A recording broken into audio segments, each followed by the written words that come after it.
È nato il comitato referendario del Friuli Venezia Giulia, vota sì per fermare il nucleare. La presentazione ufficiale è stata ospitata oggi nella sede udinese di Lega Ambiente. Vediamo.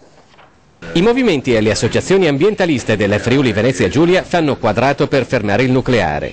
Oggi è stato presentato nella sede udinese di Lega Ambiente il comitato referendario del Friuli Venezia Giulia che dirà no all'energia atomica nel referendum che si terrà tra qualche mese. Tantissime le adesioni. Lega Ambiente, Amici della Terra, Arci, Ecoturismo Friuli Venezia Giulia, Italia Nostra, l'IPU, Parco Rurale Alture di Polazzo e persino Radio Onde Furlane, oltre naturalmente al WWF. L'energia nucleare è un'energia vecchia, non si può credere che sia un'energia del futuro perché non c'è l'uranio, è costosissima, comporterebbe grossi rischi come si è verificato già in Giappone che doveva essere un posto sicurissimo e conseguentemente il fatto di investire miliardi in iniziative che dovrebbero invece essere investiti nelle fonti rinnovabili comporta una grave perdita e noi dobbiamo opporci per la nostra salute ma anche per le nostre tasche per avere un futuro, il futuro dell'energia che viene dal sole, che viene dall'idroelettrico e dal vento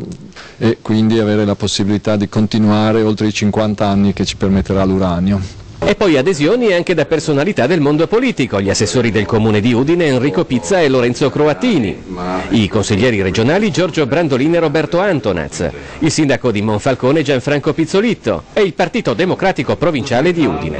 L'incidente nucleare di Fukushima, sostiene il comitato, ha segnato un punto di svolta perché fino ad ora molti cittadini erano stati tratti in inganno dai sostenitori di questa politica energetica secondo i quali le centrali atomiche sono sicure. Ma ora è il ragionamento quanto sta accadendo in Giappone e la dimostrazione, anzi la drammatica conferma che non esiste un nucleare a prova di incidenti.